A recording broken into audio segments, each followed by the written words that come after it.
Mbaniriza mwebale kutulabana kutugoberera mwenna ku Kakwefax 256. Okufa kweyongedde Masaka, Ebijambiya bifuusa Bijambiya, bitadde banna Masaka ku bunkenke. Wano wensinzidde nkukubire torch olabe kiki ekigenda maaso eruye eyo. Abantu basula tebeebase, wetwogerera basazeewo era okuddamu okulumba ekiro ekikeesezza olunaku olwaleero. Wabula ekyenjawulo ekibaddewo nti poliisi ebadde bulindaala mu kubeera bulindaala era ne batwala enkyagi. Abatamanya ngamba bano era abatannategerekeka balumbye era akaalo ak'e Masaka eyo, akaalo bakayita Kingo, ekiro ekyakeesezza olunaku olwaleero. Leero poliisi yabatutte nga tebalinnya, bayasiza ebintu, bayagadde okuyingirira abantu. Abamu babadde balateega tebannaba kuyingira mu nnyumba. Wetwogerera kati abantu bali 22 abakakasiddwa okuba nti kati zembuyaga ezikaza engoye. Abamu bakyali ku ddwaliro naye nga n'ebisale ebisobola okusasula okufuna obujjanjabi tebabirina. Abakatibwa bawererako ddala. Kuliko Ibrahimu Sebwana, Paulo Galiwango, Eliasi Chiwewa, Joseph Dumba, John Kabanda, Geoffrey Kaweesi, bangi nnyo. Mulimu n'abakyala Anet Nampijja, bayitirivu. Mukama Katonda atutaase. Ekiri e Masaka abantu basula tebeebase, okuziika kufuuse okuziika.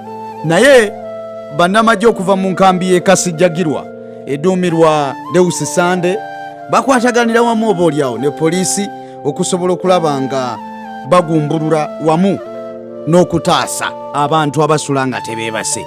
E Masaka wetwogerera temukyerabira nti kafiyu akyaliwo, abantu beebaka ssaawa emu. Naye era mu kwebaka okwo okw'essaawa emu abatamanya ngamba era we beeyambisiza obudde bwa kafiyu okulumba abantu.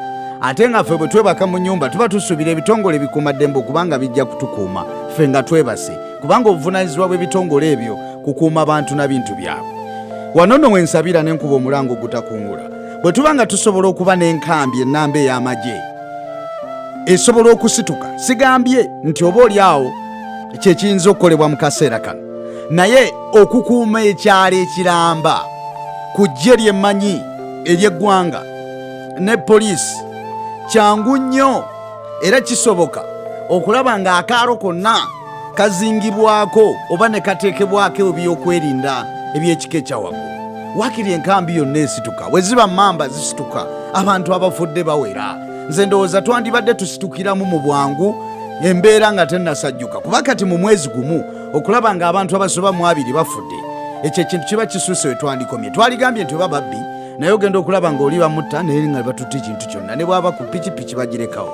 Kale nonsuubira nti ebitongole ebikuumaddembe nze nkyabirinamu obwesige wamu n'essuubi eddene nti abo bonna bajja kusobola obbafufuggaza, kuba mukyajjukira okukwatibwa kw'abakyala okwali eno Entebbe, Kasubi, nga babakwata babasobyako abalala babookya, oba oli awo byalinyibwa ku nfeete. Naye katusabe abo abamu ku bagambibwa okuba nti bakwatiddwa babe nga balina kye bamanyi ku nsonga eno. Sinakindi n'abantu baddemu ate beeyagali, singa olwo singa si kafiyu nga abantu bakola n'obudde ne bukya nga batambula, omuwendo gw'okufa ndowooza ate gwandibadde gweyongera.